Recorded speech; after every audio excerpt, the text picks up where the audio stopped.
Hay cristianos que creen que la madurez espiritual se logra teniendo más disciplinas y una doctrina adecuada, o sea, orando más, ayunando más, buscando más a Dios, leyendo más la Biblia.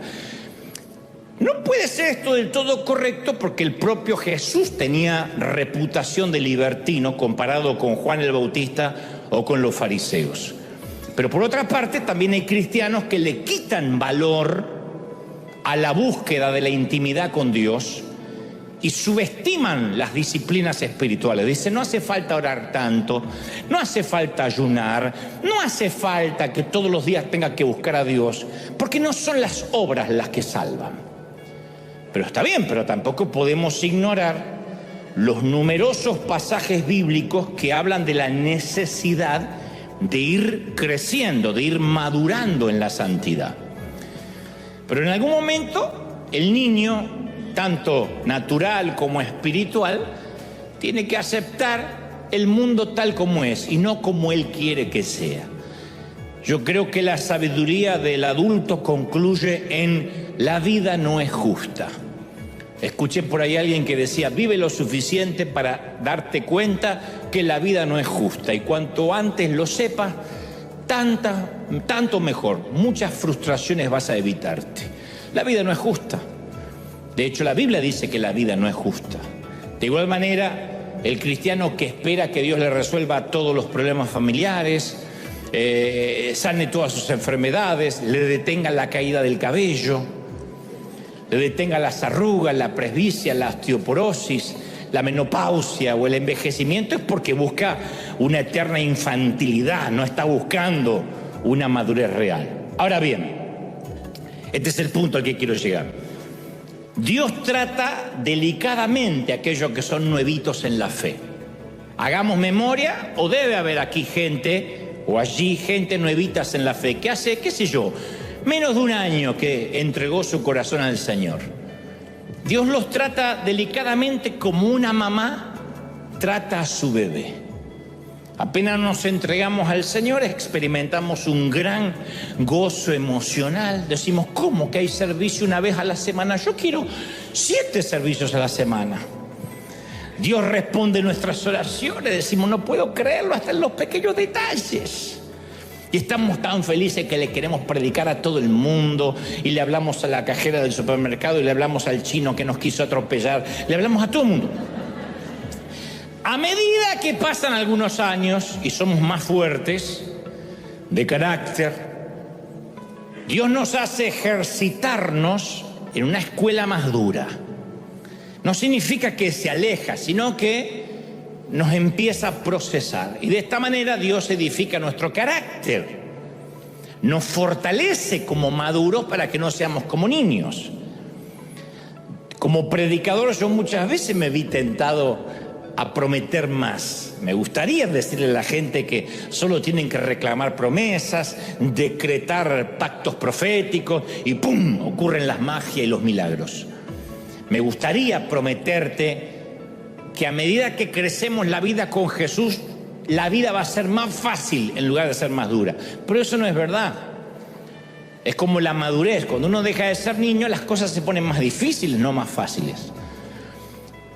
Quisiera prometer que todo va a ser más fácil, pero después me doy cuenta que si hiciera eso me convertiría en otro de los tantos propagadores de una fe infantil, de una fe de fantasía, que termina siendo una carrera corta. La gente lo compra hasta que se decepciona y después se termina yendo de la iglesia porque dice, lo que me prometieron no es real. Yo quisiera prometer a veces una fe infantil, pero sé que eso tiene un tiempo de caducidad. De hecho, tanto Jesús como Pablo afirman que hasta el legalismo es otro gran síntoma de fe infantil. Porque alguien pensaría, bueno, los legalistas, los que estudian mucho la Biblia, los que defienden la doctrina, es porque son más maduros. Pero en realidad es todo lo contrario. Lo que logra el legalismo es obstaculizar la madurez. Entonces la fe no es otra cosa que una cuestión de confianza. Y si estamos construidos sobre una roca de confianza, la peor de las circunstancias nunca va a lograr destruir nuestra relación con Dios. Nunca. La peor de las circunstancias, lo diré otra vez, nunca va a destruir o a milanar o a cincelar nuestra relación con Dios. Pero cuando nos perpetuamos en una fe infantil, claro que nos frustramos con Dios por la más mínima bobería, porque nuestra fe es infantil, porque queremos que Dios cumpla nuestros caprichos. Entonces, no salen las cosas como queremos y como cuando éramos niños en casa, hacemos un berrinche y ponemos en duda toda relación de confianza. Ya decimos, Dios no se puede confiar porque me falló. ¿Por qué no falló? Si Dios no es un abuelo para cumplir los caprichos de los nietos. Yo sé que puede ser frustrante que el neumático justo se nos viene a ponchar cuando venimos camino a la iglesia. O el inodoro justo se atasca 15 minutos antes de que llegue la visita. O nos agarra alergia y empezamos a estornudar lleno de mocos justo antes de una entrevista laboral. En esos momentos es cuando el inmaduro, el que navega en la fe infantil, empieza a preguntarse, ¿dónde está la fidelidad de Dios?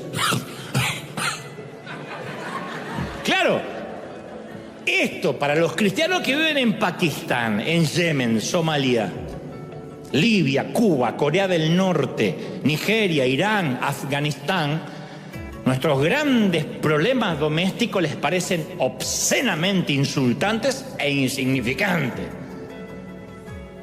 Todos los días se levantan y no saben si van a llegar vivos al final del día. Y nosotros preocupados porque se nos tapó el inodoro. ¿Dónde está Dios que no cuidó mi inodoro?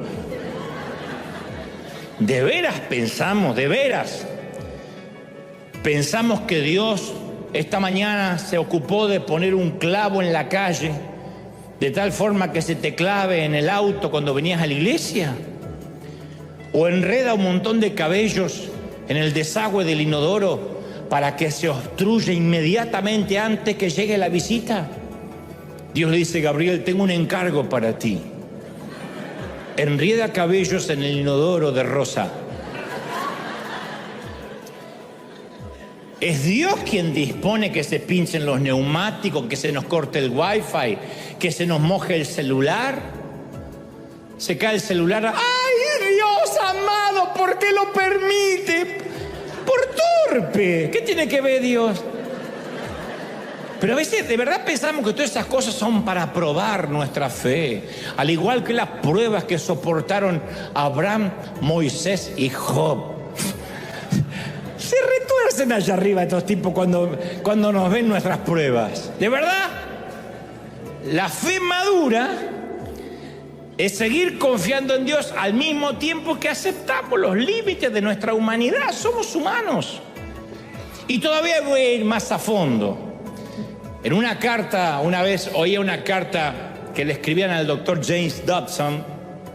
Una joven le hacía esta angustiosa pregunta, le decía, hace 4 años yo estaba saliendo con un hombre y quedé embarazada. Dígame, Dobson, ¿por qué Dios permitió que me suceda esto?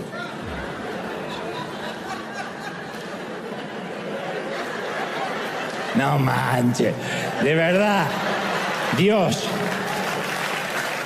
O sea, Dios. ¿De verdad Dios permitió que ella quedara embarazada?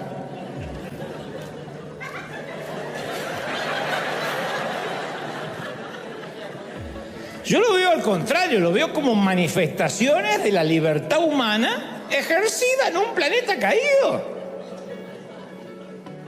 Pero cuando quedamos al descubierto como frágiles, como mortales, culpamos a la persona equivocada, a Dios. Cuando uno lee la Biblia sin el discernimiento del Espíritu Santo y lo lee como niño, uno agarra las promesas de esto como si fuera los papelitos que salen en Panda dentro de las galletitas. Ve que me sale. Jesús dijo en una ocasión, ¿no se vende 2 gorriones por una monedita? Sin embargo, ni uno de ellos caerá a tierra sin que lo permita el Padre. Así que no tengan miedo porque ustedes valen más que muchos gorriones. Entonces hay quienes miran este pasaje como un consuelo, por ejemplo. Pero el texto griego, a diferencia de nuestra versión, solo dice sin el Padre. No dice sin que lo permita el Padre. Se añadió sin que lo permita el Padre. No caen gorriones sin que lo permita el Padre. Pero la versión original es no caen los gorriones sin el Padre. Por esa añadidura cambia por completo el significado. Porque en el caso, no caen los gorriones sin que lo permita el Padre, es como que Dios quiere la muerte del pajarito. En el caso de sin el Padre, significa que su muerte no se produce sin que Él esté presente. En otras palabras, la muerte se produce de acuerdo con las leyes de la naturaleza. La tasa de mortalidad para pajaritos y humanos es 100% para todos. Pero nada de la creación se muere sin que Dios esté allí. Sin que Él sea el consuelo, la fortaleza, la esperanza y el apoyo de lo que muere. ¿Me siguen, sí o no? Lo que está en juego es la presencia de Dios, no su voluntad. Lo que habla este pasaje es que la presencia de Dios siempre va a estar, no su voluntad. La presencia de Dios va a estar en el cementerio. Pero eso no significa Dios mató a mi hijo, a mi padre o a quien sea. Él dice, nadie muere, ni un pajarito sin el Padre. O sea, Él está. Él está en el hospital, Él está en la sala de cuidados intensivos. Dios no habita dentro de un templo. Él está con nosotros en los lugares difíciles. Nada ocurre sin el Padre. La presencia de Dios está en todos sitios. ¿Estamos claros, sí? No es su voluntad, es su presencia. Ahora bien, una vez que, esto es un ejemplo nada más, pero una vez que uno entiende lo nocivo que puede ser la fe infantil, uno dice, wow, yo no quiero tener esa fe infantil, yo quiero madurar. Bueno, pero uno en contraparte, lo que dije al principio, se encuentra a Jesús, que en Mateo 18:3 dice, a menos que ustedes cambien y se vuelvan como niños, no entrarán al reino de los cielos.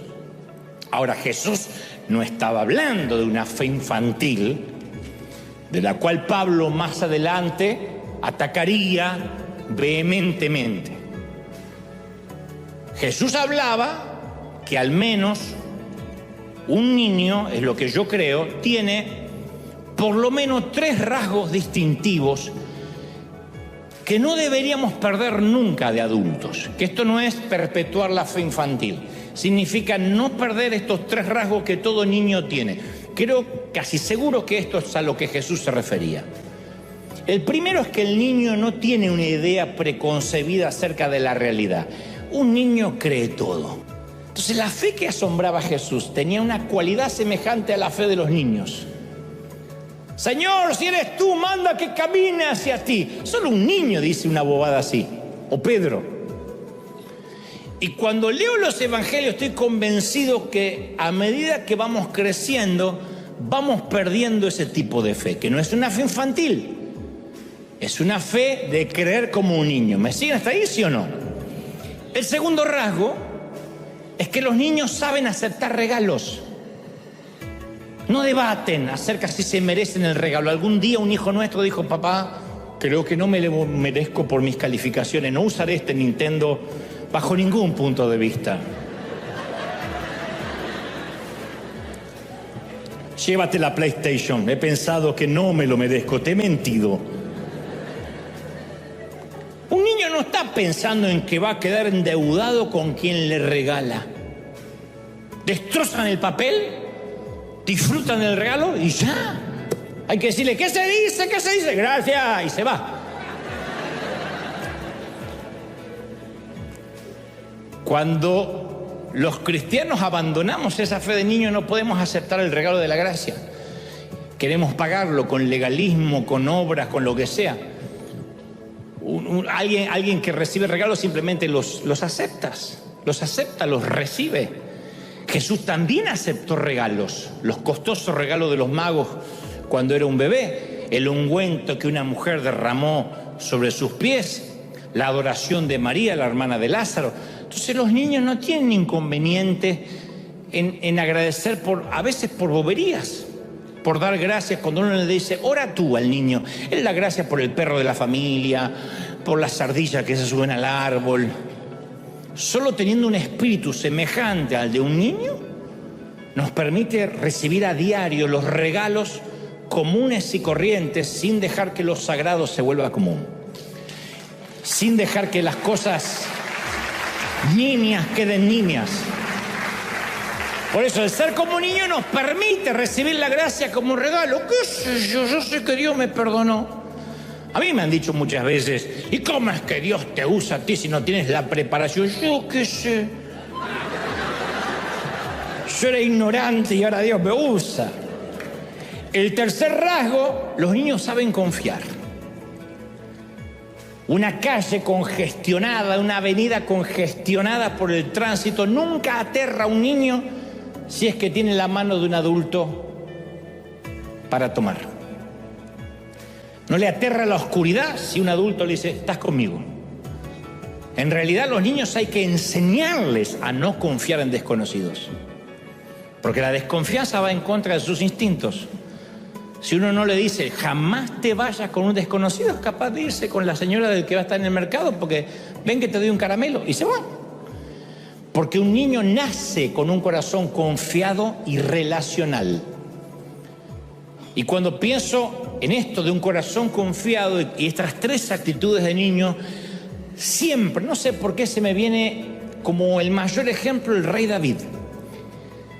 Porque si Saúl demostró que la obediencia es mejor que el sacrificio, David demostró que la relación y la confianza con Dios es todavía mejor que la obediencia.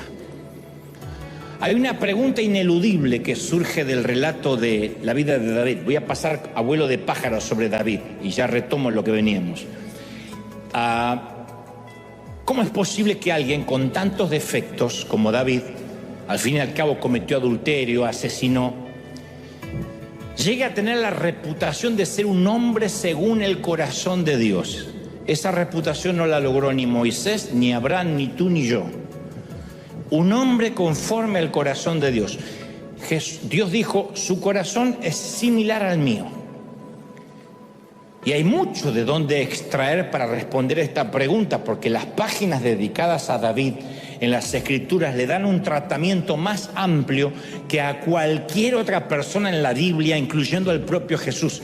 De quien más habla la Escritura es de David, por sobre cualquier otro personaje o héroe.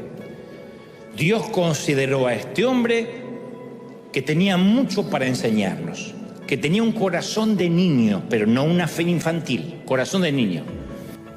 El rey David, lujurioso y vengativo, tenía bien ganada la reputación de ser un hombre conforme al corazón de Dios, porque como un niño que es descubierto, solo le pidió perdón a su papá. ¿Cuál es el secreto de David?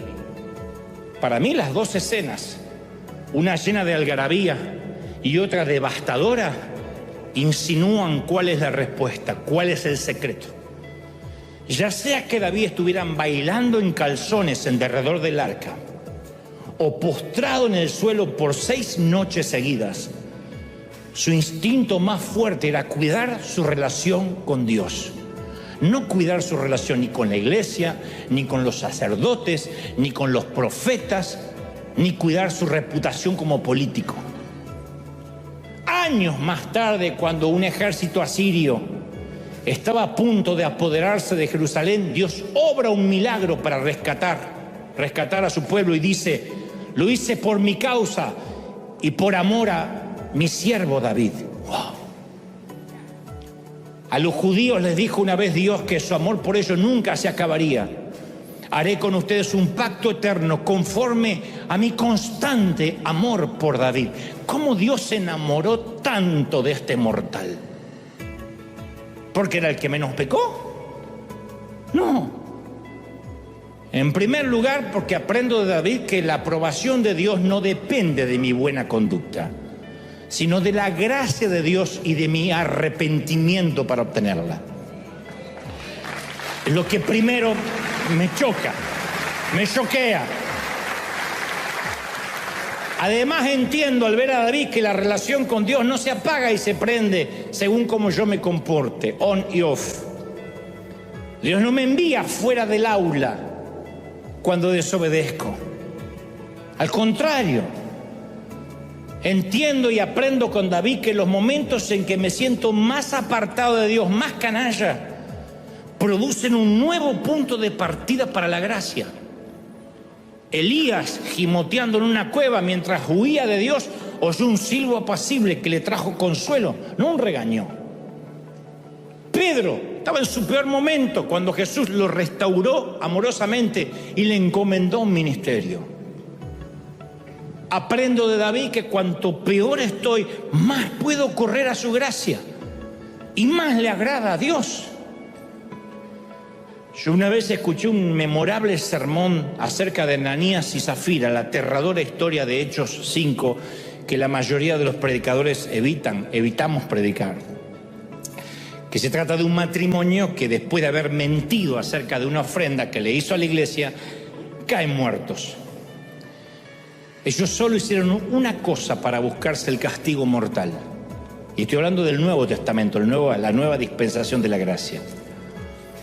El problema no estaba en que se habían quedado con parte del dinero, puesto que Pedro les aseguró que tenían derecho a hacerlo, era el dinero de ellos. Podían sembrar lo que quisieran o no sembrar nada. Donde estuvo el mal fue el hecho en dar una falsa impresión espiritual sobre sus personas. Dios puede perdonar cualquier pecado, puede resolver cualquier situación espiritual. Caemos y nos levantamos, caemos y nos levantamos. Es un esquema que ilustra ampliamente la Biblia, tales como los casos de Pedro o de David. Sin embargo, Dios sí exige autenticidad. No podemos decir como Clinton ni como Nixon de que fue un error, de que no es lo que la gente cree, ni buscar un tecnicismo legal. Entonces no nos podemos atrever a fingir lo que no somos, porque al hacerlo estamos cerrando nuestras manos a su gracia. Yo cuando era niño yo creía que los pastores, los misioneros, los evangelistas eran las personas más cercanas y santas y más cercanas a Dios que jamás existían. Con el correr de los años yo he llegado a conocer a muchísimos de ellos. Almorcé, cené con ellos. Y entre esos que conocí, me conocí a mí mismo también. Y me consta que muchos de mis amigos predicadores más cercanos luchan con problemas de sexo, o batallan con el alcoholismo, o con matrimonios rotos, o con depresión. Me consta. Y esa lucha constante los hace acudir a la gracia de Dios todos los días. Porque ya no pueden darse el lujo de despertarse y considerarse a sí mismos como personas justas y consagradas. Tuvieron como yo que abandonar todo ese perfeccionismo falso que nos terminaba alejando de la gracia de Dios. Yo aprendo que el corazón de David era el de un niño, no porque tenía una fe infantil, sino porque no temía arrepentirse y decir tal cual eran las cosas. Entonces Dios quiere que tengamos el corazón de niño que tenía David, pero que lo amemos a Dios con madurez, la madurez para poder arrepentirnos. ¿Me siguen, sí o no? Dios no quiere el amor de un niño que se aferra a él porque no tiene otra alternativa.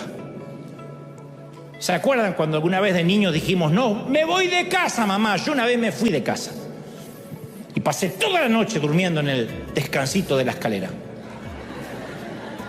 ¿A dónde nos íbamos a ir? Dios no quiere niños que no tienen dónde ir. Quiere el compromiso maduro del que ama porque sí, del que elige amar.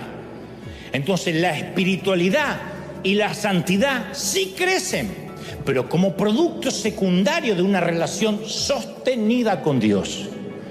Cuando tenemos una relación sostenida con Dios, todo crece. ¿Me siguen, sí o no? Y cuando uno crece, ya no está obligado a hacer algo que le agrada a Dios, sino que deseamos hacerlo. Cuando uno es niño, nos tiene que decir, anda a bañarte, ve a bañarte. Mi mamá me decía, y refriégate esos talones. Y el cuello, que es lo primero que la gente ve, si dice así tiene el cuello, ¿cómo tendrá el calzón? Eso decía mi mamá. Cuando uno madura, ya no nos tienen que mandar a bañar, espero. No nos tienen que decir cómo higienizarnos, porque uno lo hace con placer, porque uno ya lo asimiló como parte de la dinámica de su vida adulta. Pero siempre ese deleite es precedido por una disciplina. Para llegar al deleite de la adultez, uno tiene que pasar por la disciplina de niño. Un gran predicador solía decir, hoy tengo que orar.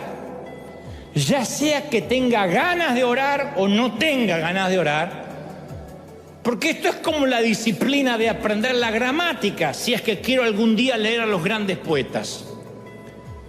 Y así como este hombre estudió la gramática griega, no con el fin de analizar los verbos, sino con el fin de leer poesía, yo en mi caso practico la oratoria para poder expresar cada vez mejor y con mayor excelencia lo que creo que Dios me dice que te diga. Entonces, no puedo simplemente decir, yo siento de predicar hoy, así que paso al frente y Dios pondrá palabras en mi boca. O, no siento de predicar, así que hoy no voy a predicar nada. Yo sé que suena lindo, me dejo guiar y fluyo en el Espíritu. Y esa frase no está mal intrínsecamente, pero no significa que no hay que prepararse. Que no tengamos que tener disciplina para predicar, para orar, para buscar a Dios, para adorar. No podemos hacer de la ignorancia y el desdén una virtud. La disciplina pone las bases para que a futuro de adultos cristianos sigamos haciendo eso mismo, pero con placer y gozo, ya sin disciplina. ¿Me siguen, sí o no?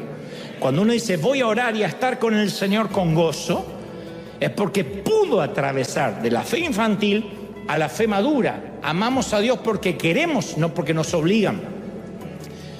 Cuando yo comencé a predicar siempre me enfermaba una semana antes y después tenía una semana después de enfermo de los nervios.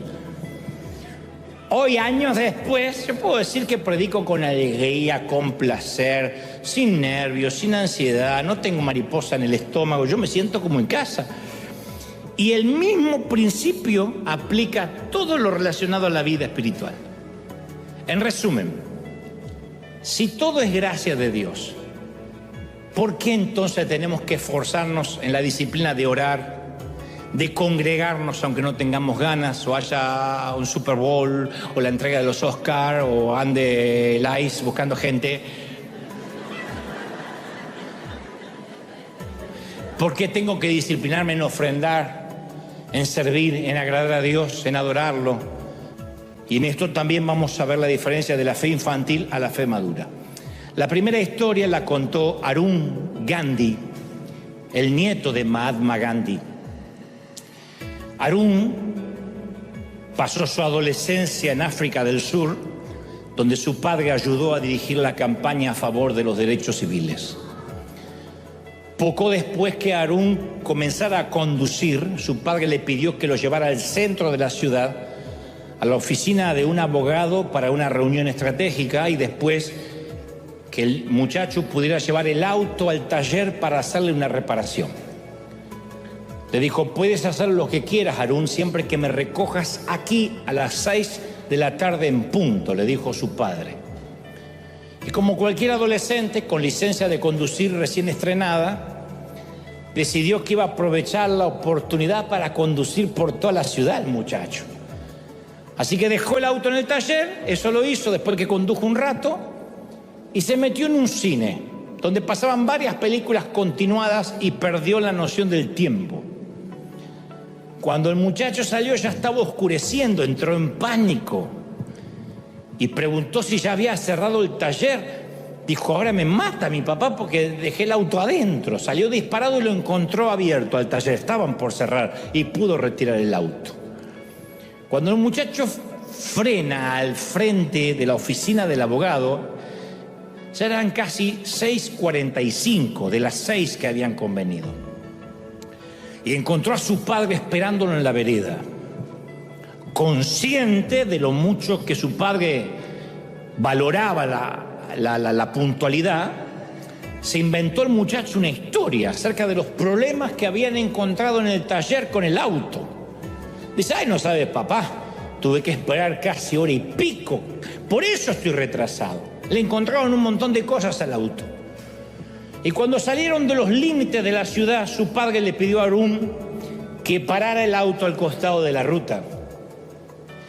Le dijo, yo hoy llamé al taller y me dijeron que el auto estaba perfecto a eso de las 5 de la tarde, así que sabía el padre que le estaba mintiendo a su hijo. Le dijo, me siento muy decepcionado y me pregunto, ¿por qué habría de mentirme mi propio hijo? ¿Qué te estoy proyectando? ¿De qué manera te he fallado como papá? De modo que, siendo mi propio hijo, no me quieras confiar la verdad. ¿Sabes? Tengo que meditar sobre esto, estoy haciendo algo mal. Así que el padre se bajó del auto y decidió seguir caminando hacia la casa, pidiéndole a Harún que condujera detrás de él para que las luces del auto iluminaran aquellos caminos de campo pocos transitados. Como vivían a bastante distancia de la ciudad, les llevó 6 horas caminar cabizbajo y sumergido en sus pensamientos a Mahatma. Y Harún fue conduciendo el auto a paso de tortuga detrás de su padre durante todo el camino. Harún dijo después de eso, nunca, jamás volví a decir una mentira más. No te olvides de esta historia. La segunda es de una película que yo mencioné en varias ocasiones, Rescatando al Soldado Ryan. El escuadrón de soldados de infantería recibe la misión de hallar al soldado Ryan, cuyos 3 hermanos ya habían muerto en la guerra. Y los encargados del rescate se quejan de aquella misión y pelean escaramuzas con los nazis tras las líneas enemigas. Finalmente, varios de ellos mueren en esa quijotesca misión. Y ya al final de la película, el soldado Ryan se encuentra con el capitán del pelotón, que ya está herido de muerte. Y mirando la devastación producida por una batalla peleada a favor de Ryan, el capitán le dice estas palabras que son las palabras finales de la película. Gánese esto, soldado, gáneselo. Por gracia usted ha recibido ha sido el beneficiario del valor, del sacrificio y finalmente la vida de mi pelotón que hoy han muerto, soldado, para que usted pueda vivir. A ellos ya no les queda nada que ofrecer, pero a usted sí. Gáneselo. Entonces, en palabras simples, Ryan ahora puede tener una vida digna que honre el sacrificio, que haya valido la pena la muerte de sus compañeros. Y no con un sentimiento de culpa, sino con un sentimiento de simple gratitud. Y la tercera historia procede del testimonio de una mujer que una mañana pasa al frente de una congregación barrial a contar un pequeño testimonio. Y comienza diciendo, quiero contar la historia de mi niño pequeño. Ayer cumplió 8 años y debió haber sido un día de alegría, pero nuestro niño se apareció en casa con una caja de marcadores de colores que jamás le compramos.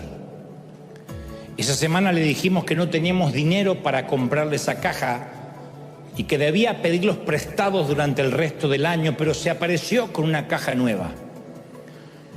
Cuando le preguntamos a nuestro niño, él aseguró que fue un regalo que el colegio le hizo a todos los alumnos, lo cual lo hizo sonar más raro todavía. Como no estaba tranquila, el otro día le pregunté a la mamá de un compañero de mi hijo si esto era cierto, y obviamente no lo era. Mi hijo le había robado la pequeña caja de colores a otro niño. Así que confronté a mi pequeño y luego que él lo negara varias veces, finalmente se quebró y confesó que sí los había robado. Mi esposo se enfadó muchísimo, lo llamó ladrón y dijo que estaba muy avergonzado de él y que jamás lo había educado para eso. Pero cuando yo vi a mi niño de 8 años hecho un bollito en el suelo y llorando sin consuelo, lo abracé y le dije a mi esposo en voz alta, de manera que el niño lo pudiera oír: mi hijo no es un ladrón. Él va a ser un gran hombre de Dios, yo lo sé. Acto seguido obligué al niño a devolver los marcadores a su dueño y le hice prometer que jamás volvería a tomar algo que no fuera suyo.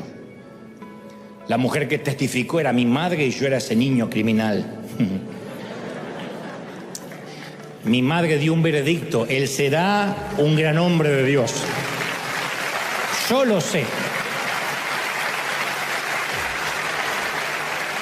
Ella vio las posibilidades que había en mí, vio lo que yo podía llegar a hacer, no lo que ella había hecho. La gracia es: reconozco que metiste la pata, pero aún creo en ti. Entonces, en el afán de complacer a alguien a quien respetamos, como le pasó a Arun Gandhi, nunca más mintió. No porque su papá le dijera: te voy a castigar, pagarás por esto, sino porque no quería decepcionar nunca más a su padre. O sientas la gratitud como el soldado Ryan. Gáneselo, soldado. Porque ellos no tienen más nada que ofrecer, pero usted sí. Viva una vida digna que esté a la altura de la gracia. O el deseo de no fallarle nunca más a mi madre. Esas tres historias representan motivaciones adultas, no infantiles, para querer obedecer, para querer orar, para querer leer la Biblia. Obedecemos a Dios no porque nos sintamos obligados, sino porque anhelamos hacerlo, porque no queremos fallarle. Porque Dios se pregunta también: ¿qué he hecho para que me ocultes la verdad? Dime en qué te he fallado para que me des excusas al momento de venir a mi presencia. Pensemos en esto. ¿Puede alguien cumplir el mayor de los mandamientos, que es amar a Dios, por miedo al castigo? Es imposible forzar a alguien a amar. El amor brota de la plenitud, no del temor. Y por esa misma razón, hoy, esta mañana, yo quiero invitarte a abandonar para siempre Infantland, la eterna tierra infantil, de pedir milagros, de decretar promesas, de que Dios cumpla mis caprichos. Y paradójicamente quiero instarte a abrazar la fe madura, pero con el corazón de niño que tenía David, que le cree todo a Dios, que sabe aceptar regalos como la gracia, y que por sobre todas las cosas y fundamentalmente solo sabe confiar en su Padre cuando lo toma de la mano. Eso es maravilloso.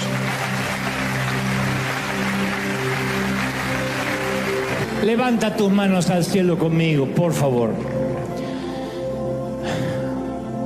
Dios sabe que te he transmitido lo que creo Él ha puesto en mi corazón, que no he agregado, no he omitido lo que creo que es la revelación, pero como digo cada fin de semana, yo solo puedo hablar al intelecto, es donde torpemente puedo llegar, pero el Espíritu Santo llega al corazón, al alma, a lo profundo del ser de cada quien. Señor, aquí en casa, primero quiero orar por todos los que recientemente se han entregado al Señor, hace un año, 2, y aún necesita la ley, el orar, el buscar a Dios. Oro para que la madurez espiritual te rodee, la abraces y puedas alcanzar el deleite de la oración, el pasar horas con Él. Que no haya mejor programa que supere a Netflix, a Hulu, a Disney Plus, a Prime, a cualquier otra distracción, el estar con Dios. ¿Qué darías porque eso sea un deleite? Estoy orando ahora justamente por los que les cuesta orar, por los que les cuesta buscar al Señor. Y lo has tomado como una carga, diciendo: es que no puedo, es que me distraigo, es que mi mente divaga. Pero el Señor te dice: es tu corazón el que me agrada. Ámame con corazón de niño. Ve a mi presencia y sé sincero, auténtico con tus debilidades. Como dije el domingo pasado, no te gustará lo que encuentres en esa excavación arqueológica. Pero caramba, que vale la pena, porque cada vez que vayas a buscarlo a su presencia, Él te renovará más, te mostrará cosas que debas cambiar. Crecerá tu relación con Él. Levanta, Señor, un pueblo que ore, un pueblo que busque. ¡Uy! Más. Levanta tus manos y comienza a decir: Señor, yo quiero eso. Quiero eso. Dile: como David, he pecado contra ti. No hay excusas. Hemos pecado ante el público de uno solo, así como hemos adorado ante el público de uno solo y hemos danzado en derredor de uno solo. No importa el que dirá, nadie se va a enterrar con nosotros. Al final de la vida solo lamentará nuestra muerte, ¿qué? 5 o 10 minutos, quizás menos, y seguirán con sus planes. Y aún nuestros seres queridos van a seguir adelante. Te diré esto de manera cruda: aún los que nos aman, en 1 año o 2 serás una fotografía. Cuando papá vivía, cuando mamá estaba, cuando, etcétera. El mundo seguirá andando. Nadie puede decir: para en el mundo que yo me voy a bajar. El mundo seguirá rodando sin nosotros. Entonces solo nos queda agradar a un solo Dios, a nuestro Dios. Señor, quiero vivir para agradarte, quiero que mi corazón te agrade, quiero tener el corazón de David, quiero reconocer mis errores, mis equívocos. ¡Uy! Presencia del Espíritu, sopla ahora. Dulce Espíritu, trae una convicción profunda. Más. Trae una convicción profunda a tu iglesia esta mañana, tarde o noche, en casa. Recibe ahora. Y diga: Señor, yo recibo ahora algo nuevo en mi vida, en mi corazón. Pueden sentirlo. Oh, dulce Espíritu.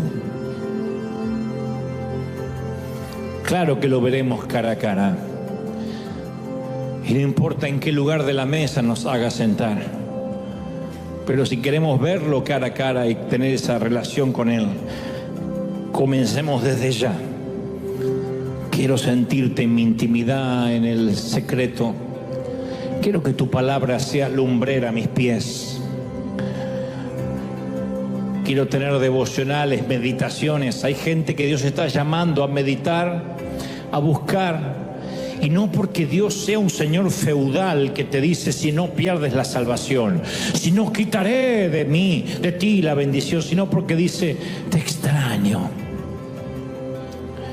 ¿Qué he hecho mal para que me esquives? ¿De qué manera no te he bendecido con el sol y la salud cada mañana para que no quieras venir a mi presencia unos minutos cada mañana y cada noche antes de dormir? ¡Oh, dulce Espíritu de Dios! Padre, gracias por prestarme los oídos de tus hijos, por todos estos años que me los has prestado. Y aquí estoy, Señor, como un simple cartero, indigno, pero agradecido, que me permites articular tu mensaje y traerlo a la mesa. Tócanos, bendícenos. Vamos, los que tengan el bautismo del Espíritu, intercedan como Dios les da. Abran su boca, dejen que el Señor la llene. Vamos, es el momento de orar, de estar en la presencia. Solo unos minutos antes de irnos, Señor, es tu gloria, es tu presencia, es tu unción que lo llena todo. Momento, más. Ahí está. Momento, presencia del Espíritu sopla.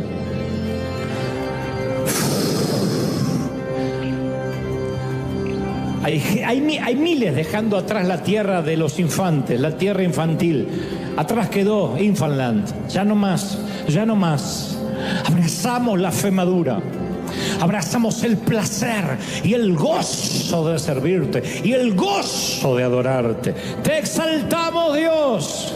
Uy, más de tu gloria, más de tu presencia, Señor. ¿Cómo no amarte? ¡Aleluya! Dulce Espíritu de Dios,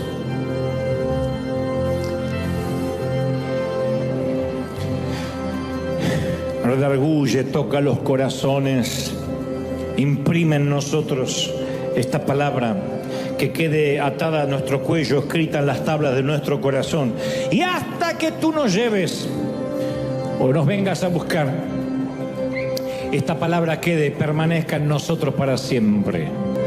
Ayúdanos a ser como niños para entrar al reino, pero crecer en fe, crecer en madurez. Lo creemos, lo declaramos, lo confesamos.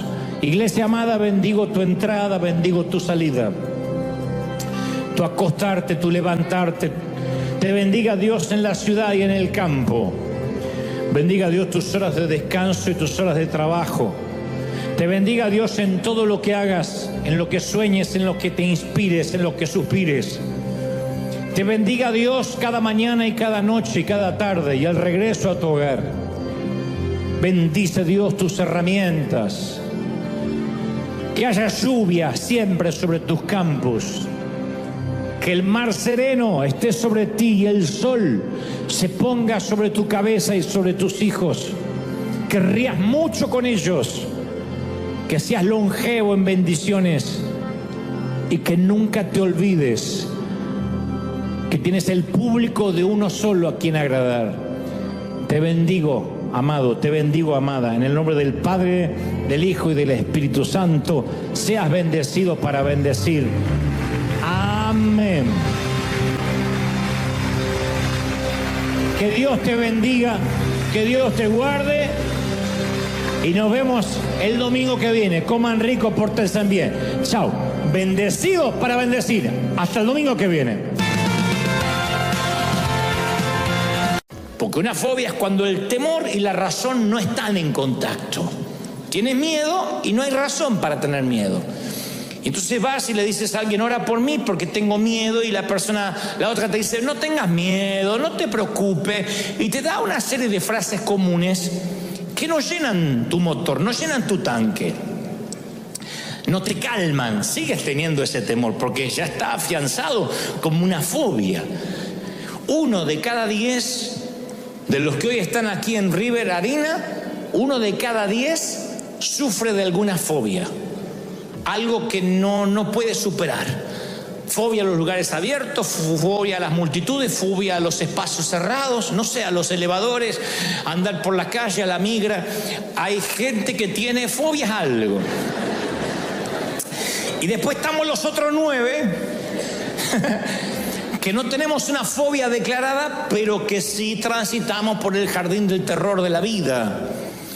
Que muchas veces un golpe, un infortunio nos hace temer. El temor, uno apenas le abre una puerta, el temor dice, permiso, mete un pie, y después se te instala, de modo que se transforma en una paranoia. Y preguntas, yo tengo temor, y dice, hay gente que dice, no sé si hay vida después del divorcio, no sé si voy a poder subsistir. Otros dicen, yo no sé si hay vida después de la muerte de un cónyuge, la pérdida del sustento. Yo he tenido mis propios momentos de temor abrumador. La primera vez que me paro ante un gentío, ante una multitud, yo me acuerdo todavía lo que sentía. Imagínense un muchacho introspectivo, lleno de complejos. De pronto hablarle a un gentío yo dije, me voy a orinar acá.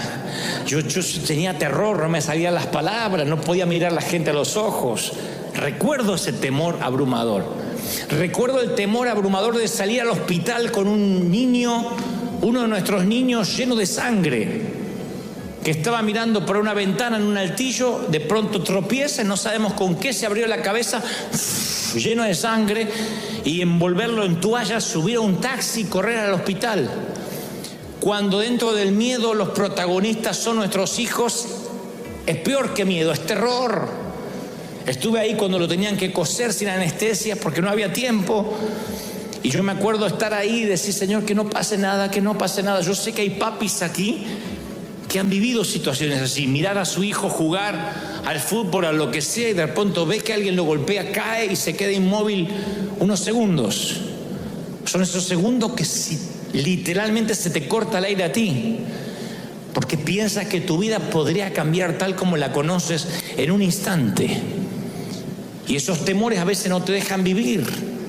Cuando la curva del camino llega a tu vida, esas curvas llegan en momentos donde uno tiene que dejar a los chiquititos en el kinder. Recuerda cuando fuiste a llevar a tus hijitos al kinder la primera vez y la maestra te dijo, déjelo, va a llorar un poquito, pero después déjelo. Y tu hija está ahogándose de... Tú quieres agarrar a tu hija y decir, me la llevo de acá, maldito, pero no puedes, tienes que dejarla ir. Y después vienen otras curvas del camino, cuando viene un condenado a llevarse a tu hija, uno de 25 años, 26, y dice que ama a tu princesa. Ese día va a llegar también para mí, algún incircunciso ha de llegar. Pero yo ya lo tengo resuelto, ella tendrá sus 48 años y que haga su vida. Que crezca. Hija, ya tienes casi 50, creo que puedes cuidarte sola. Curvas del camino, en que uno dice, no sé qué va a ocurrir del otro lado, pero el temor alguien lo definió como un pequeño chorro de duda, unas goteras de dudas que fluyen a través de la mente y luego producen un canal tan grande que todos los pensamientos se escurren por ahí, todos los filtras a través del temor. Y esos temores crecen día a día hasta que nos encontramos paralizados, incapaces de hacer cosas para Dios, incapaces de creerle al Señor. El temor es transferible, no te olvides de eso. Siempre decimos nosotros que nadie, como dice el apóstol, con ligereza imponga manos. Claro, no es que el que te toca ya te pasó el temor. Pero a veces uno está tan abierto, tan sensible, uno es como tierra mojada. Entra la semilla y entra el palo también.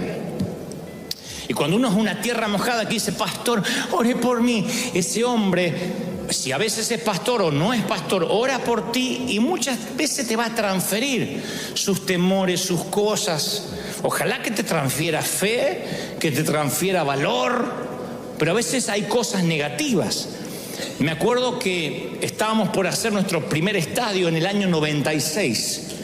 En el año 91 Dios nos da una palabra y me dice, pastor de los jóvenes te dirán, llenarás los estadios en una noche, Dios te hará conocido, traeré la gente del norte, del sur, del este y del oeste, yo los soplaré, no te preocupes, ni por la gente, ni por los recursos, porque yo soy el que te levanto, muchacho. Yo tenía 23, 24 años. Un pibito, chamaco. Y Dios nos da una palabra de fe y en fe vamos al estadio, rentamos el estadio en fe, pagando una pequeña parte, una seña, diciendo que el resto lo vamos a pagar después que se termine el evento. Tuvimos favor con el presidente del club. El presidente del estadio Vélez se llamaba Gámez, me dice, ok, ahí está el estadio, pueden hacerlo, pero unas semanas antes yo voy a predicar a una pequeña iglesia de provincia, donde hay un pastor que todavía recuerdo, no le diré quién es por una cuestión de no herir susceptibilidades. Le digo, pastor, ¿no orás por mí porque voy a hacer un estadio? Y él me dice, pero no te conoce nadie. ¿Y los recursos? No tengo nada, pero Dios me dijo. Bueno, me impone las manos y ora. Dice, Padre, yo te pido que lo bendigas. Si tú lo has mandado, está bien. Si no es tu voluntad, está bien también, Señor, que se dé cuenta que tú no lo mandaste. Pero si tú lo enviaste, Padre, esas oraciones que no se comprometen demasiado, ¿viste? Si te sanás, gloria a Dios. Y si te morís, porque Dios quería que te muriera. Esas oraciones que no se comprometen. Cuando termina de orar, me dice, estás loco. Yo oré, pero estás loco, flaco. Esto es un suicidio. ¿Quién te va a ir a ver? No te conoce nadie. No, yo ni loco. Claro, era el pastor de una iglesia más o menos pequeña. con un montón de temores. Y ahí me di cuenta, sin querer, que me lo había traspasado los miedos. Me fui a dormir con un miedo, me levanté con un terror, que dije, vamos a suspender todo, suspendamos, esto no es de Dios. Me olvidé de las palabras proféticas, me olvidé de lo que Dios me dijo, de todo. Un terror de que no iba a poder pagar, que iba a terminar preso, soñaba de que salía al estadio y no había nadie. Y había un compañerito del colegio que decía, ¡ja, ja! Y se reía de mí. Soñé que salía, ¡ay! Me había olvidado de vestirme. Mire, el temor abrió una puerta y todos los pensamientos se filtraron por ahí. Volvemos a orar con el equipo de profetas, unas hermanas que oraban, y dice la hermana, el Señor me muestra que un espíritu de temor se metió en ti. ¿Te hiciste orar por alguien? Sí, un pastor. Dice, bueno, te transfirió el espíritu de temor, te transfirió el espíritu de miedo, y hay que cortar ahora. Fíjense lo importante, que uno a veces va por la vida, ¿puedes creerlo o no? Yo lo viví. Y yo sentía que no podía avanzar y dije, lo vamos a cortar, porque te hicieron una oración hechicera. Y yo, ¿qué es una oración hechicera? Dice, cuando alguien sin querer te maldice, te ata, te cierra. Esa gente que va a tu casamiento y dice, bueno, que la pasen bien, estos van a durar lo mismo que un gas. Y se va. Tú sientes la vibra. Vieron que hay gente que es así. Los creyentes solemos ser así. Te estás casando y yo te digo, espera, no te metas los cuernos, vamos a esperar. Me compré un auto, espero que no te mates con toda tu familia adentro. Así los creyentes escriben en las redes. Decimos, estamos bendiciendo, espero que esto dure, espero que esto sea de Dios, espero que no sean puras emociones. Ven la foto de ustedes llorando, espero que no sean porque van a ver un comediante. O sea, la gente a veces suelta palabras que si no estás cubierto con la armadura de la fe, no estás cubierto por la sangre de Cristo, esos temores vienen hacia ti y te detienen, te estancan. Gente que está esperando que te vaya mal, pero la Biblia dice que mayor es el que está con nosotros que los que vienen en contra. Mayor es lo que Dios nos dio. ¿Tú lo crees de verdad? Y resistimos. Entonces, cuando quiere venir el temor, se va. Y yo hasta el día de hoy me cuido de quien me ora. El actor Robin Williams sabía que estaba enfermo cuando se quitó la vida el 11 de agosto del año 2004. No hace relativamente mucho, En el 2004, el 11 de agosto, se quitó la vida, se ahorcó con un cinturón en su mansión de Beverly Hills.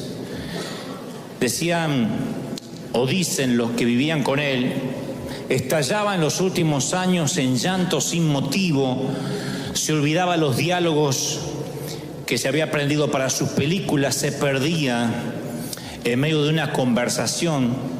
Su viuda dice, era un desconocido en sus últimos meses. Una de sus maquilladoras de toda la vida dijo, era horrible verlo, que al final del rodaje se ponía a llorar y decía, estoy perdiendo la capacidad de hacer reír, que es lo único que sé. Y hace poco salió una biografía de la vida del artista que muestra al hombre detrás de los personajes. Y él tenía un temor, una paranoia, que traía desde que era muy jovencito, temor a enfermarse. No era hipocondríaco, pero tenía temor a enfermarse. Y cuando se quita la vida, hacen una autopsia como corresponde, según la orden forense, y descubren que tenía una enfermedad neurodegenerativa. Se llama la demencia con cuerpos de Lewy. Los cuerpos de Lewy es una de las terceras enfermedades de demencia en el mundo. Se le dice cuerpos de Lewy porque son unos cuerpos llanos que aparecen, son como estructuras proteicas que aparecen y se instalan en las neuronas, y entonces a partir de allí todo se empieza a degenerar en un efecto progresivo de degeneramiento del cerebro. Así que el actor de Buenos Días Vietnam, Patch Adams, una noche en el museo, Un día se quitó la vida y decidió que era lo mejor, puesto que no quería que le tuvieran lástima. Cuando yo recordaba la historia de Robin Williams, porque he visto sus películas, me parecía un actor, y me parece un actor estupendo, un comediante extraordinario, yo pensé que la sensación del miedo viene de muchas maneras.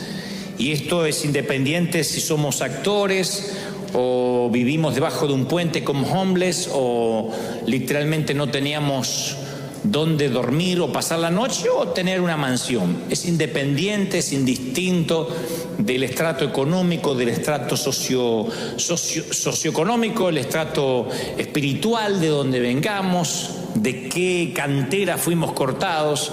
Todos en algún momento tuvimos ese miedo, ese temor a algo. Tal vez no a la muerte. Los que tenemos a Dios sabemos dónde vamos cuando nos toca partir a la eternidad, bajar al sepulcro, ¿no?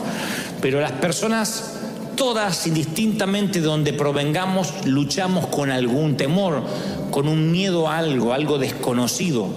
Y yo llamé al temor una curva en el camino, porque es la curva, cuando uno va en la ruta, es el momento donde uno no puede ver lo que acecha a la vuelta de la esquina.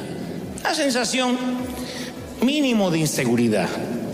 Y en la vida, las curvas en el camino es cuando no sabemos qué viene. Ya sea que acabamos de casarnos o acabamos de divorciarnos. Ya sea que salimos del panteón o salimos de la nursery. Siempre hay un momento donde decimos lo que viene no me compete, no sé, no tengo el resto del plano. Y esa curva en el camino produce más que ansiedad, el temor. Si vamos a estar a la altura de las circunstancias, si vamos a poder hacer frente a lo que viene. Y el temor es parte de la trama de la vida. Es imposible vivir sin miedo. El miedo no se lo puede ignorar, hay que enfrentarlo. Pero el miedo es parte de la vida. Y es un instinto básico de supervivencia. Hay un miedo que es saludable.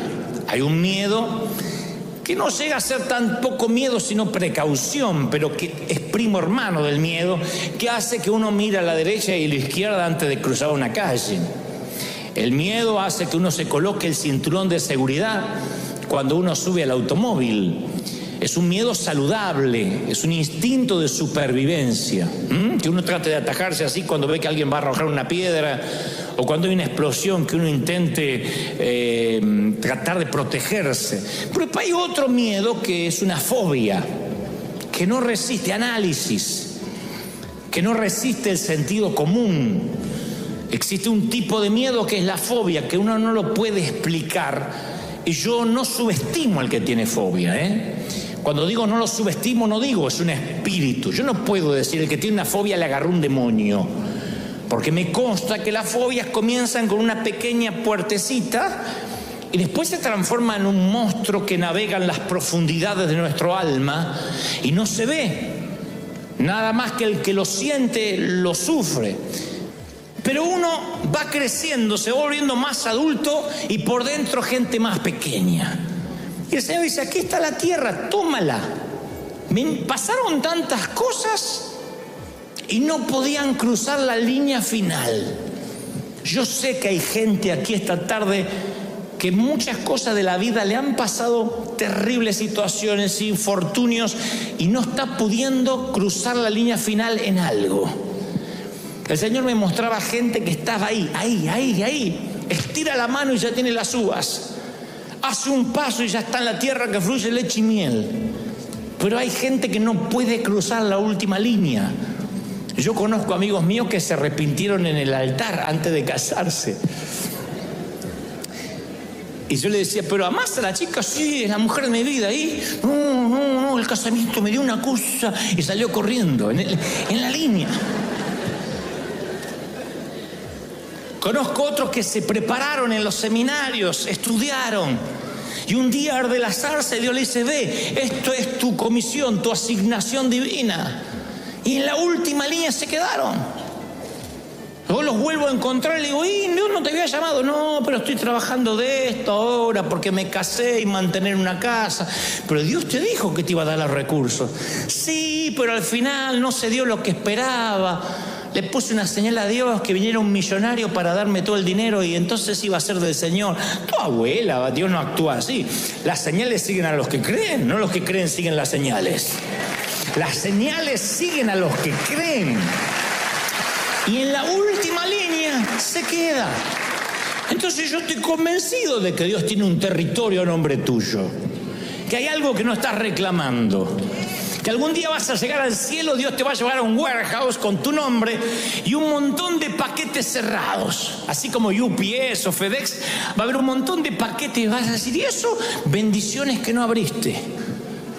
No que no te di, que no abriste, que dejaste en la puerta. Bendiciones que te arrebataron. Yo estoy seguro que va a entrar una soltera así, diciendo, Señor, me pudiste haber bendecido con uno. Y Dios te dice, mira, ahí tenías el musculoso, encima argentino, todo tenía. Ungido. Y ahí tenías un pelirrojo y allá tenías un rubio, porque si no te gustaba este, yo tenía otro plan B. Y huérfano, sin madre, todo. Hay gente que se va a enterar lo que se perdió por no cruzar la última línea. Así que yo creo que el temor ignora los planes de Dios. No solo los ignora, sino que distorsiona los propósitos divinos. ¿Qué es distorsionar cuando no estás viendo correctamente? Como esos espejos que distorsionan la visión. Yo creo que algunos pierden la perspectiva. El miedo es tanto que pierden la perspectiva de lo que están viviendo. Escuchen lo que Moisés recrimina que hace el pueblo. En Deuteronomio 1:27 dice, y murmurasteis en vuestras tiendas. No es que los vio murmurando afuera, que se juntaron afuera en la plaza. En las tiendas. El Espíritu Santo se lo reveló. Esto va para los que dicen, no, yo no murmuro, yo me desahogo en familia. Por eso no es crítica. En tu tienda es tu casa. Murmuraste en tu tienda diciendo, Jehová nos aborrece, nos odia. Nos sacó de Egipto para entregarnos en manos de los gigantes. Nos tienen atemorizados, nuestro corazón está atemorizado, porque este pueblo es más alto que nosotros, es más que nosotros, las ciudades son más grandes que las nuestras y son amuralladas hasta el cielo. Ellos empezaron a decir, Dios tiene la culpa de lo que me pasa. Eso hace el temor, saca lo peor de nosotros, trae la queja, trae la acusación, trae la desconfianza. Miren lo que hicieron 10 tipos, infectaron una nación entera. Se promovió la queja de manera tal que empezaron a culpar a Dios. El único gigante que debían temer estaba dentro de ellos, que era el temor. Su perspectiva estaba tan distorsionada que llegaron a decir, somos como langostas, nos van a aplastar. Nos han traído a este camino para que seamos la comida de los impíos. ¿Ven que cuando más grande el temor, más débil es el razonamiento? No razonamos. El temor distorsiona nuestra perspectiva de los propósitos de Dios y encima lo culpamos a Dios. Porque el temor te va envolviendo. Dicen los psicólogos que hay 6 tipos de miedos, independientemente de los que no son fóbicos inclusive, pero hay 6 miedos que todos los seres humanos luchamos en algún momento. Pobreza, crítica, pérdida del amor, que te amen o dejes de amar, enfermedad, vejez y muerte. Y cuando esas 6 cosas pasan por la vida, porque son estaciones donde sí o sí tenemos que atravesar, uno se llena de temor, son curvas del camino. Y el Señor me mostraba una historia de temor notable y de cómo el temor puede cambiarte y arruinarte la vida y robarte lo que Dios ya te dio. Hay gente que yo estoy seguro que por el temor se está perdiendo bendiciones, se está perdiendo amor, se está perdiendo a su pareja, se está perdiendo empresas, se está perdiendo ministerios. Y no es que Dios no se lo quiera dar, el temor no les permite ver, les impide ver lo que Dios tiene. Hay una curva en el camino que no les deja ver y los llena de ansiedad y no avanza. Y las Escrituras hablan justamente cuando la delegación de espías en el éxodo de Israel, la delegación de espías fueron a espiar, valga la redundancia, a Canaán. Moisés recibe de parte de Dios que por cada tribu, 12 tribus, tiene que elegir un delegado. Y esas 12 tribus eligen cada uno un delegado, 12 delegados, 12 espías, van a ver qué hay en la tierra prometida. Ya estaban allí. Así que se reúnen en una asamblea en Cades Barnea y dicen, bueno, vamos a decidir qué es lo que hay, vamos a hacer un reconocimiento. Dios nunca les envió a los espías para consultarles si conquistaban o no. Dios nunca les dijo, miren, ahora son mi board. Si ustedes después por mayoría votan que no, no lo hacemos. Probamos otra tierra prometida. No. Aquí iban a una experiencia de reconocimiento. Nada más. Era un equipo de avanzada para la conquista. Dios dijo, esta es la tierra que ya les entregué. Noten el verbo, nunca dijo que les voy a entregar, vamos a ver si se las puedo dar. Ya les entregué, ese es el hogar final, luego de generaciones de esclavitud en Egipto. Estamos hablando del suelo patrio de Abraham, el sitio donde iban a plantar la bandera finalmente, el suelo patrio de sus sueños. Pero Canaán era la curva en el camino del éxodo y los israelitas no podían ver a la vuelta de la curva. Así que envían 12 espías después de la asamblea y 10 de ellos, la historia la conocen todos, 10 de ellos vienen con un reporte negativo. 2, Josué y Caleb, que la Biblia describe que tenían otro espíritu, otra atmósfera, otra manera de pensar. Dicen que sí se podía porque Dios ya se los había dado, dijo los vamos a comer como a pan, pero eso eran Josué y Caleb. Los otros 10 dijeron no, nos vimos a nosotros como langostas. Hay unos gigantes espantosos del otro lado, están armados hasta los dientes. Cuando vayamos nos van a liquidar. Y este informe negativo produjo una infección de temor que duró 40 años. No una semana, no un mes. Les costó años de penas y tragedias. Dios nunca había establecido ese espíritu de temor que trajo de vuelta el comité de recomendación. Era un espíritu de temor que se enquistó en el pueblo.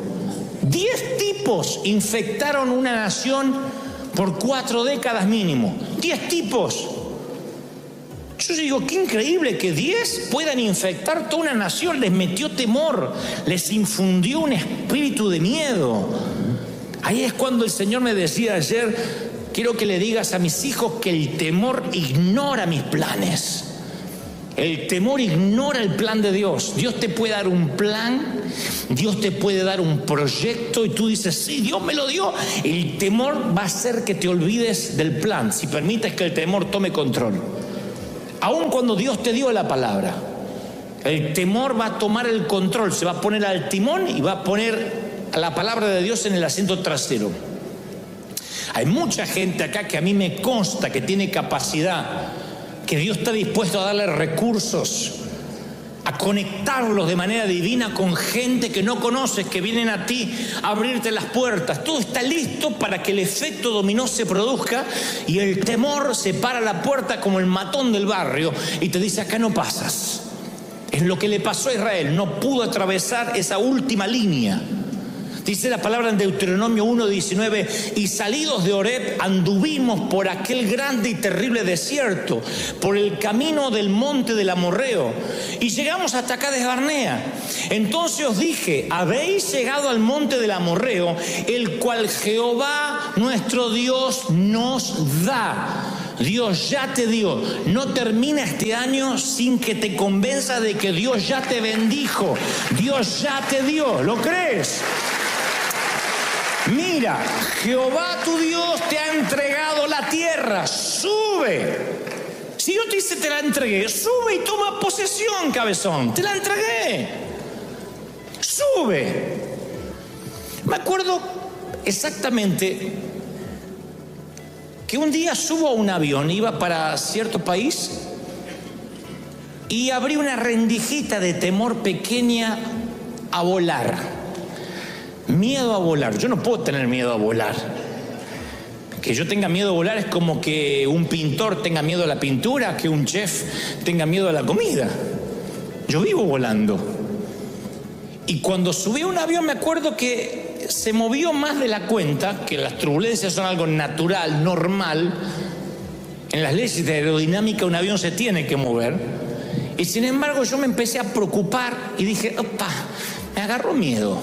Pero dije, bueno, Señor, es un momento. Ya a la vuelta del viaje, ya venía con más miedo, el avión se movió un poquito, ya llamé la azafata, le digo, señorita, haciéndome el vida resuelta, ¿no? Señorita, por favor, un juguito de naranja y una pregunta. Es como cuando uno va a la farmacia a pedir una aspirina y un supositorio, ¿no? Que uno dice, una aspirina y un supositorio. Bueno, así, jugo de naranja y una pregunta. Porque en realidad lo llamaba para la pregunta, no para el jugo. Le digo, este avión se mueve mucho, así es normal, es porque es viejito. Y me dice, ¿usted es novato viajando? No, yo viajo hace como 20 años. Ah, señor, no se preocupe. Sí, y el avión iba así, se movía la azafata. No se preocupe, es normal. Y ahí el temor empezó a crecer.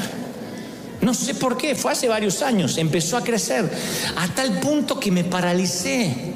Y no es que le tenía miedo a la muerte, dije, en el avión no me quiero morir, prefiero morirme en una cama, en el accidente terrestre es más fácil, más rápido.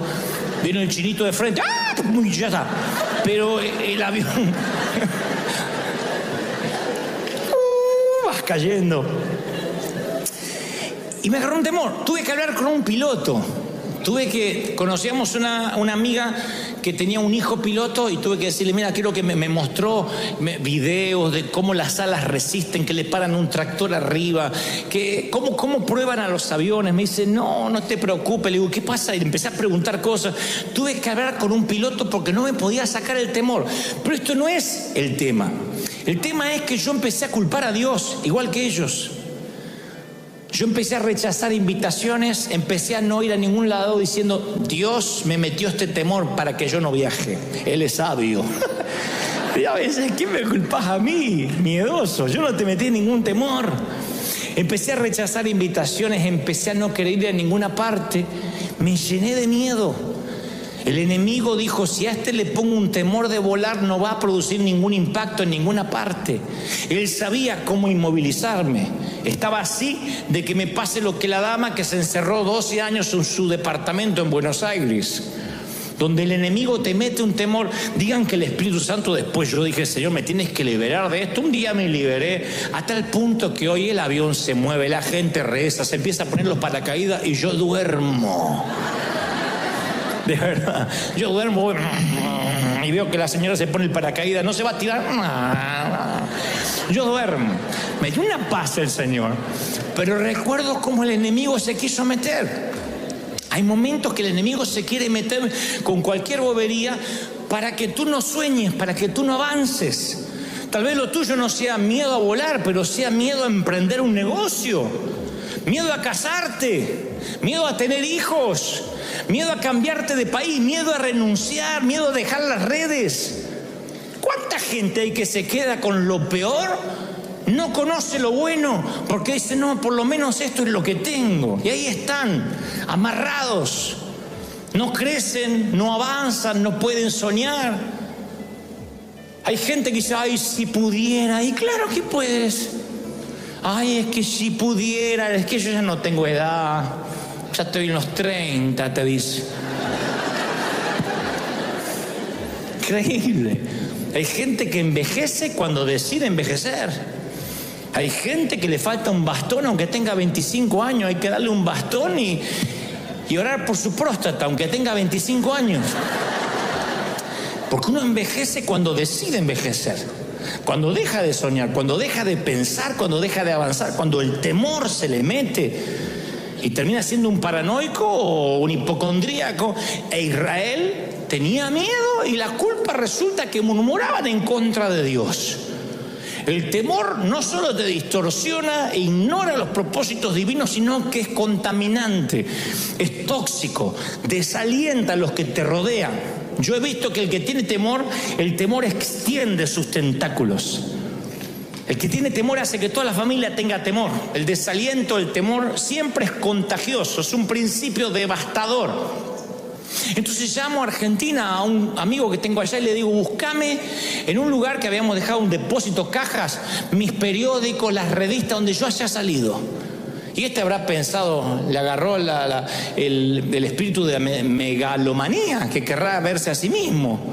Le dije, quiero que me traigas todos los recortes de periódicos, qué dijo la prensa, quiero que los traigas. Y cuando vengas aquí a Estados Unidos me traiga los recortes. Me trajo un pilón así. Empecé a recortar y mandé a hacer cuadros. Dice el pastor de los jóvenes anoche llenó el estadio, no se sabe dónde saca el dinero, pero ahí está.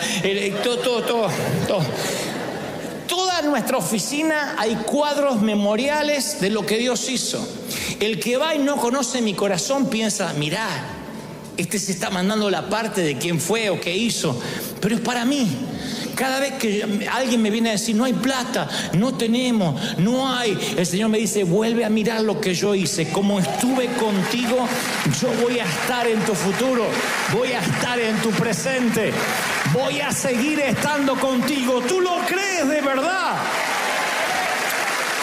Así que si yo fuera tú, pegaría versículos bíblicos en la alacena, en la nevera, versículos que te sostuvieron, pégatelos. Aunque tengas seminario bíblico, aunque seas doctor en divinidades, pégate versículos donde pases más tiempo junto al inodoro, ahí. Para que te recuerden cómo Dios te sostuvo.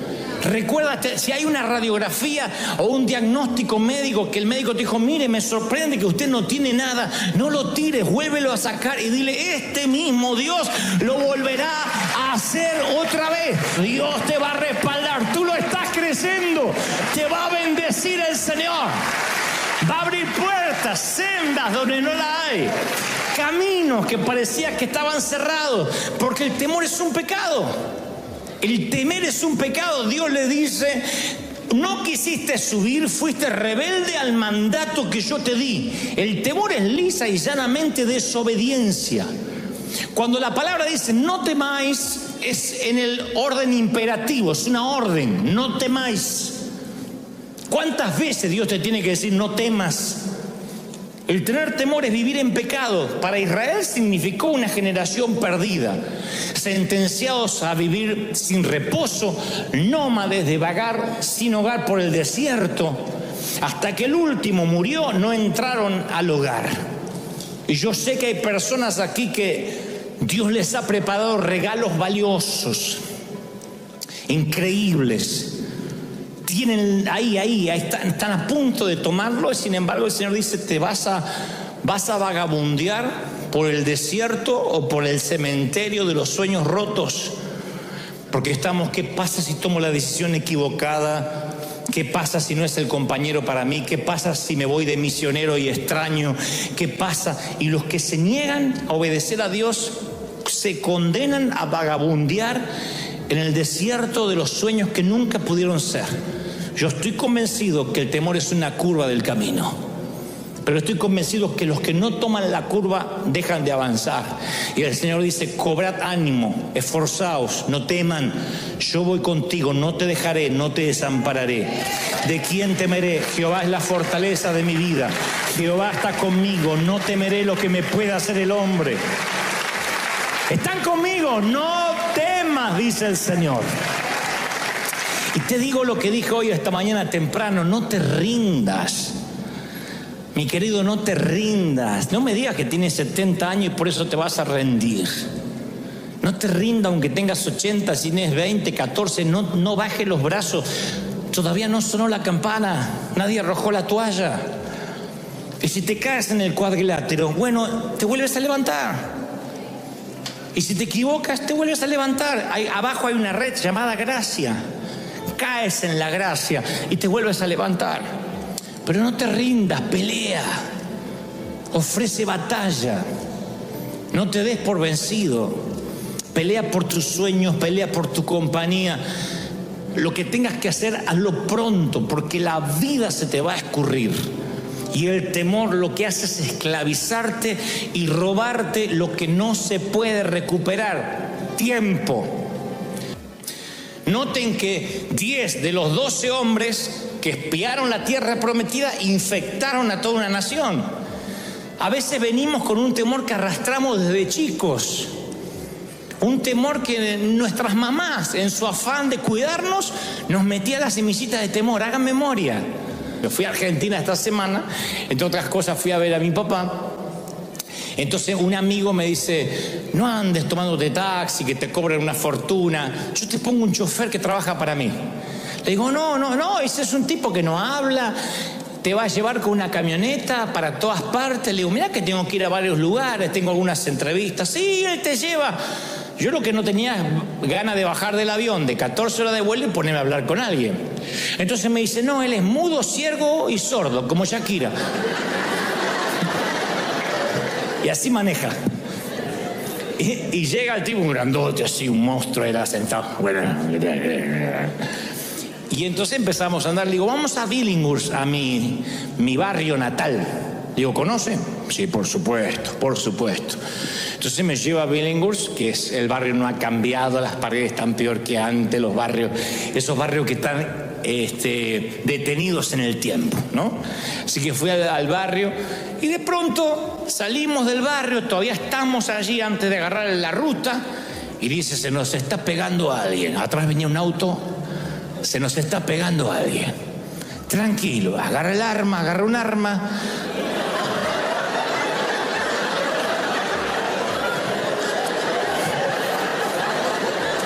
Sí, porque yo no nací en Buckingham, de ahí vengo. Entonces agarré el arma y dice, tranquilo, flaco, tranquilo. Parece que lo viene a ver usted. Y tipo, para la camioneta y se baja y golpea la ventanilla. Y dice, Dante Gebel. Baje, como diciendo, baje que cualquier cosa yo le pego un tiro. Al otro, no a mí.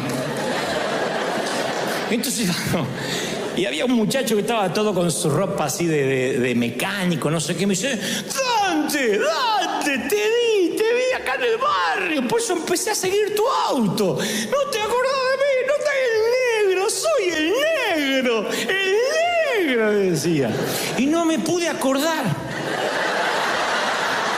No, pero yo me acuerdo, yo creo que él o soñó que era mi amigo o Dios me hizo olvidar del negro. Yo soy el negro, ¿no te acordás? No me acuerdo, ¿cómo que no? Yo estaba de novio con la Marisa, ¿te acordás? La Marisa, la que está el negro. Y como me insistía tanto que habíamos compartido la cuna, entonces, ¿qué se hace en esos casos? El negro.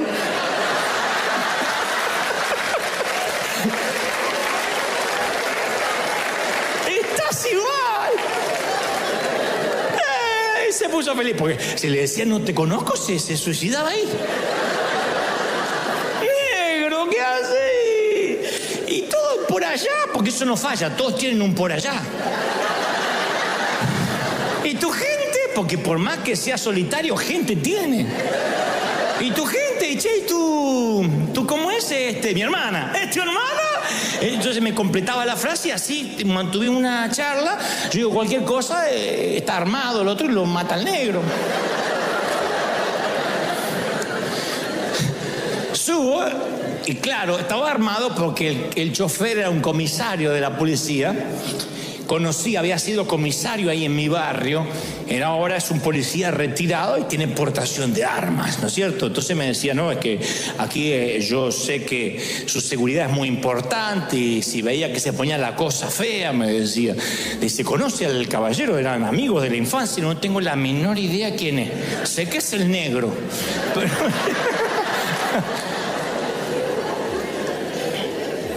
Pero yo pensaba, fíjese cómo la mente te puede llegar a crear una historia.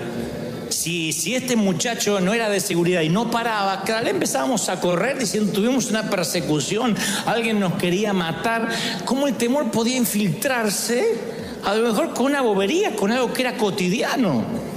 Y me pasó esta semana, y yo decía, es increíble que muchos venimos de esos lugares donde nos acostumbramos al peligro, a que te podían pasar cosas. En mi país a mí me asaltaron 3 veces, me robaron la zapatilla, el cinto, eran cosas que podían pasarte. Hoy en día nosotros, el solo pensar que nuestros hijos podrían estar ante el más mínimo peligro, a veces nos transformamos en guardiacárceles. No les dejamos ser libres y lo contaminamos a nuestro hijo. Como mamá me decía, te van a poner drogas, te van a enfermar, te van a quitar los órganos. A veces uno sin querer arrastra en los patrones genéticos esos miedos. Y hay que cortar, porque el temor saludable es aquel que hace que tengas cuidado. El temor saludable te coloca el cinturón de seguridad. La fobia hace que no subas al auto.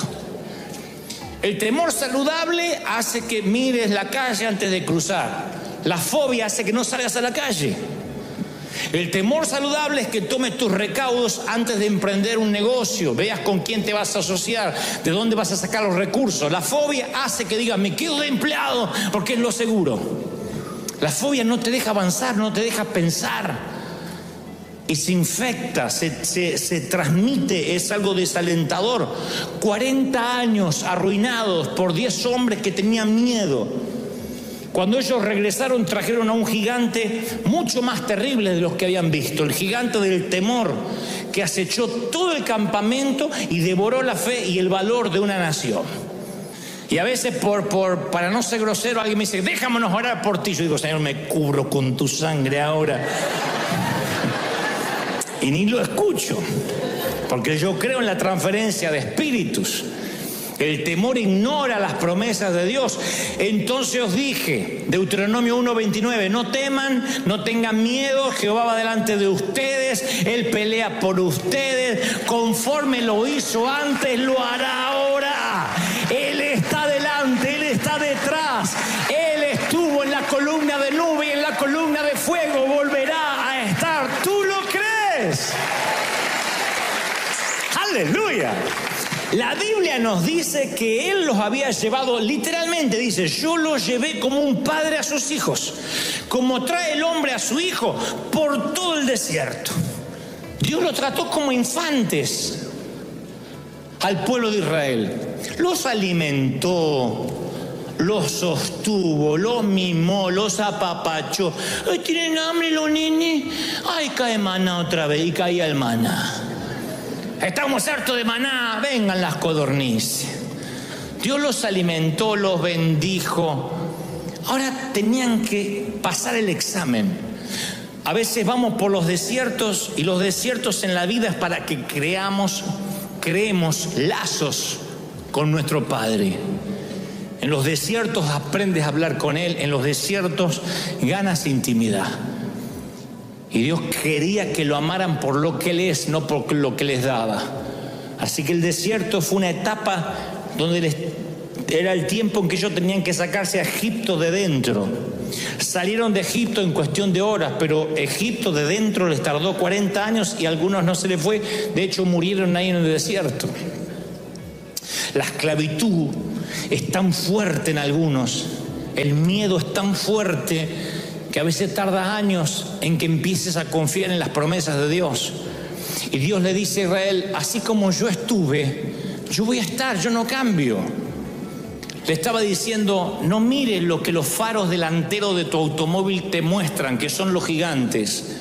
Te doy permiso para que mires por el espejo retrovisor y veas cómo yo estuve, como nunca te he fallado, como estuve en el pasado. Tú tienes que mirar hacia atrás y Dios dice, y tienes que decir, si Dios nos trajo hasta aquí, nos va a llevar hasta el futuro. Pero sus ojos estaban congelados por lo que veían adelante y parecía que los gigantes aplastaban todo lo que Dios había hecho. Por eso yo te pregunto esta tarde, ¿de verdad que no hizo nada Dios en tu pasado? De modo que puedas decir como estuvo, va a seguir estando. ¿De verdad que todos tenemos la memoria tan frágil que podemos decir, a mí Dios nunca me libró de nada? ¿Cuántos están aquí y dicen, Dios me sacó de situaciones que pensé que no iba a salir? ¿Tienes cosas para contar? ¿Tienes una historia para contar? ¿Sí? Que dice, Dios me sacó, Dios me libró. contesto en el servicio anterior y no quiero pasar por alto. Yo me forjé como un hombre de fe de muy jovencito, pero no porque era un gran hombre de oración, de estar en las montañas con Dios, porque no teníamos recursos, era fe o fe. No teníamos una iglesia para recurrir, empresarios, amigos, no teníamos nada. Entonces era fe. Nunca tuve un presupuesto en mi vida, porque ¿qué va a tener presupuesto si no tenía plata? Me decían, tienes que hacer un presupuesto. Cuando venga para pagar, Dios dará para pagar. Pero no teníamos entradas, salidas, nada. Llego a Estados Unidos y aquí me dicen, los anglos, para los cuales nosotros dependíamos, me dicen, aquí hay un presupuesto. No te puedes mover de este presupuesto. El presupuesto no alcanzaba ni para pagar los boletines que tienen en las manos. Y yo digo, ¿cómo vamos a predicar? ¿Cómo vamos a hacer tal cosa? No sé, el presupuesto. Aquí se maneja por planillas Excel. Lo que está dentro del presupuesto puede gastar. Sí, pero necesitamos más músicos. No está en el presupuesto. Entonces, durante meses yo empecé a ajustarme el presupuesto. ¿Cuánto hay? ¿Cuánto puedo gastar? Y había poquito y yo decía, Señor, ¿qué pasó? Es como que Dios no pudo pasar la migra, como no lo dejaron venir para acá. Dios quedó de México para allá, Estados Unidos, Dios acá no operaba. Y un día el Señor me dice, yo soy el mismo Dios de ayer.